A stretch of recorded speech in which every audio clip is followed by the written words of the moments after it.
Hi weavers, welcome to మా ఇంటి అమృతం. ఈరోజు రిబ్బన్ పకోడీ ఎలా చేయాలో చూద్దాం. చాలా ఈజీగా సింపుల్గా సూపర్ స్నాక్స్ ఐటమ్ ఇది. స్నాక్ ఐటమ్ అందరికీ నచ్చుతుంది. చాలా చాలా బాగుంటుంది. చాలా తొందరగా కూడా అయిపోతుంది. ఒకసారి ఇలా చేసేద్దాం.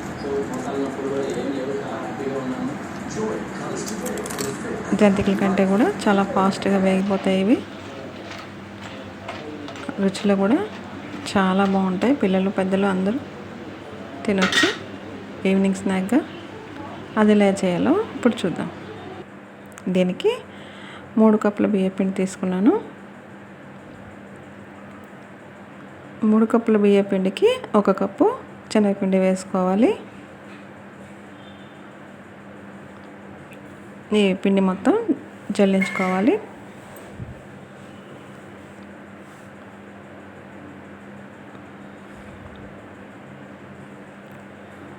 ఇలా మొత్తం జల్లించుకున్న తర్వాత ఇందులో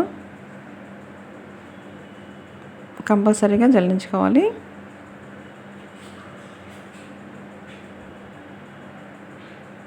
ఇలా అంతా జల్లించిన తర్వాత ఇందులో 1 టీ స్పూన్ వాము కొద్దిగా నలిపేసి వేసుకోవాలి.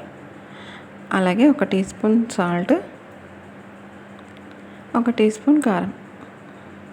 కారం వద్దనుకుంటే మానేయచ్చు. కొంచెం ఎక్కువ కావాలంటే ఇంకొక 1/2 టీ స్పూన్ వరకు వేసుకోవచ్చు. ఇలా వేసిన తర్వాత మొత్తం అంతా పిండి కలపాలి. ఈ ఉప్పు కారం పిండి అంతా పట్టేలా మొత్తం అంతా కలుపుకోవాలి. అంతా కలిసేలా కలిపిన తర్వాత ఆయిల్ వేడి చేసుకోవాలి. వేడెక్కిన నూనెని ఒక 2 గరిటెల వరకు వేసుకోవాలి.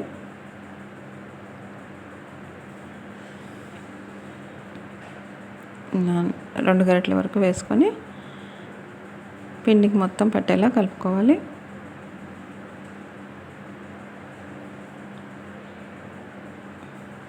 ఆయిల్ అంతా పిండిలో కలిసేలా మొత్తం అంతా బాగా కలపాలి. ఇలా అంతా పిండికి ఆయిల్ పట్టేలా కలిపిన తర్వాత నీళ్ళు పోసుకుంటూ, వేడి నీళ్ళు ఏం కాదు, మామూలుగా చల్లటి నీళ్ళే, కొంచెం చపాతీ పిండి కంటే మెత్తగా కలుపుకోవాలి. అలానే మరి నీళ్ళు ఎక్కువ పోసుకోకూడదు, చూసుకుంటూ కలుపుకోవాలి. కొద్ది కొద్దిగా వేస్తూ ఇలా మొత్తం పిండినంతా ఇలా కలుపుకొని నానబెట్టాల్సిన అవసరం లేదు, వెంటనే వేసుకోవచ్చు. ఇలా కలుపుకుంటే సరిపోతుంది. నెక్స్ట్ అది రిబ్బన్స్ది ప్లేట్ ఉంటుంది కదా జంతికల గొట్టంలో, అది పెట్టుకొని ఈ పిండిని అందులో ఫిల్ చేసుకోవాలి.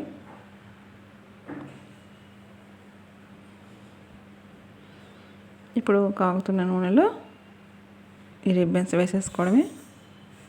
చాలా సింపుల్గా అయిపోతుంది ఈ స్నాక్ ఐటమ్.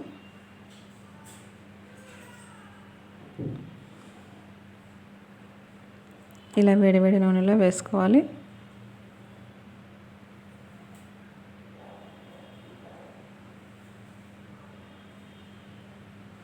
స్టవ్ని మీడియం ఫ్లేమ్లో పెట్టుకోవాలి, ఎక్కువగా పెట్టకూడదు హైలో, ఎందుకంటే ఇది చాలా తొందరగా వేగిపోతాయి.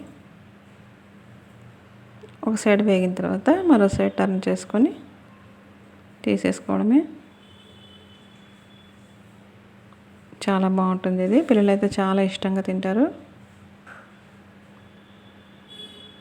ఎక్కువసేపు గంటలు మనం కిచెన్లో ఉండాల్సిన అవసరం కూడా లేదు. చాలా ఈజీగా అయిపోయే స్నాక్ ఐటమ్ ఇది, ఈ రిబ్బన్ పకోడీ. చూడండి ఎంత క్రిస్పీగా ఉందో, అంతే రుచిగా కూడా ఉంటుంది. ఒకసారి ఇలా ట్రై చేయండి. మా ఇంటి అమృతంలో ribbon pakodi. Thanks for watching.